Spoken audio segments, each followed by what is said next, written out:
Alright, let me show you one of the most confusing filing status, HOH, head of household.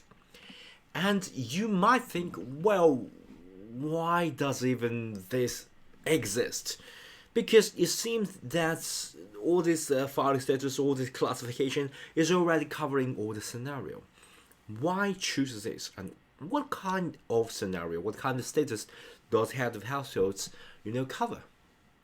Let me just give you a sort of a decision tree, decision map. So you can just go there step by step in a consistent and logic order. Alright? Let's do this. So first is, are you legally married? Okay? This is very important. Legally married. Okay? Not just to say, hey, we're married, but rather you're legally married. So, if you are legally married, yes or no. Okay? So, if you're not legally married, here comes the question. Do you have kids? Okay? Unmarried can also have kids. Okay? And do you have like a dependent living with you? Okay? Dependent is also a concept that we're going to deeply discuss later. Okay? You just need to know dependent. Okay? You can generally treat dependents as somewhat depend on you, right? So dependent. Okay? Whether they're kids or dependent living with you for more than half of a year. So that's the 6 months. So half of the year. Okay?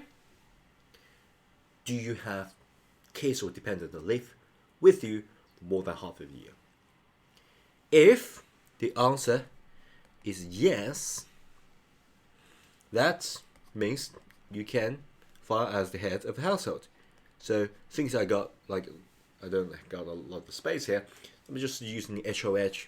Yes, file as HOH. No, that means you are single. Well, you don't have kids or dependent live with you for more than half a year. That's single, right? That's a single life for you. So that's basically how you're going to do. Married or married? Unmarried, got a kids or dependent? Yes or no? Yes, that's where the head of household comes in. Okay? So let's continue. Remember, we talk about whether you're married, okay?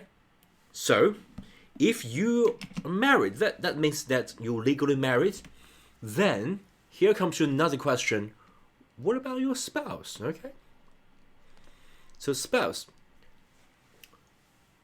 And do you and your spouse live together, okay? Live together. This is very, very important because if you live together, it kind of indicates that, you're like fully married in either taxes, right? So you can choose to file together, jointly or separately, but that's for later, okay? Whether you and your spouse live together, okay? So if you and your spouse live together, so if the answer is yes, that is from the RS point of view. Legally married from the legal point of view, right? But from RS point of view, if you're married and still live together, that you are fully married in the eyes of RS, in the eyes of taxes point of view. Okay? So that means you can file married file jointly or married file separately. Okay?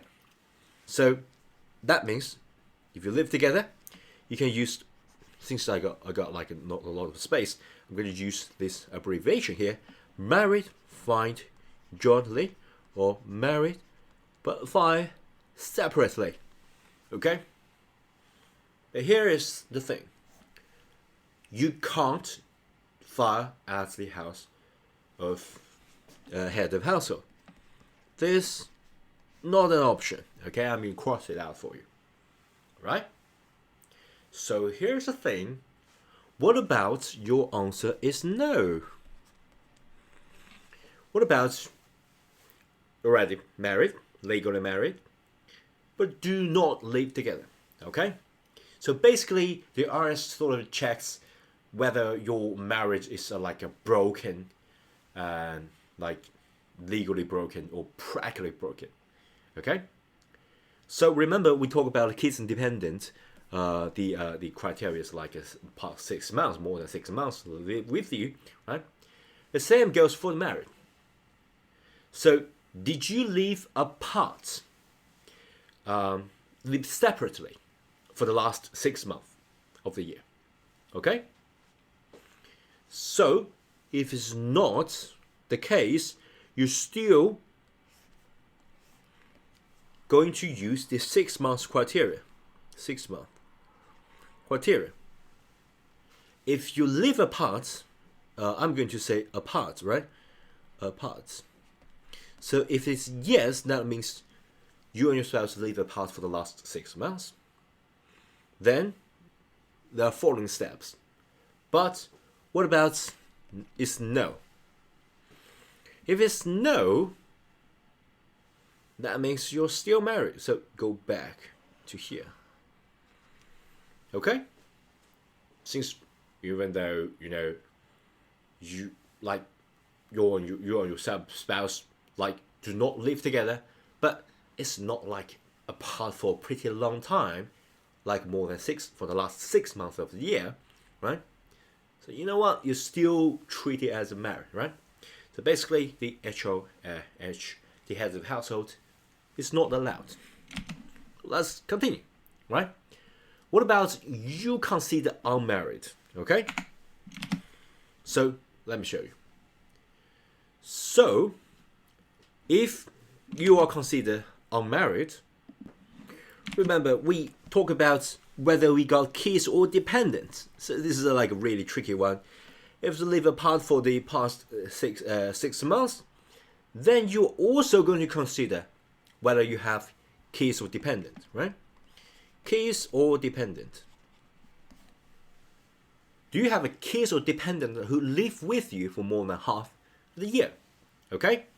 So if, right, this is also a half of year requirement, right? Half of a year. If the answer is yes, that means you're what? You're the head of the household. Because it's you and your kids or dependent. That's a typical head of household. And remember, all this is because you and your spouse are separated and not live together 6 months. Okay? Criteria here.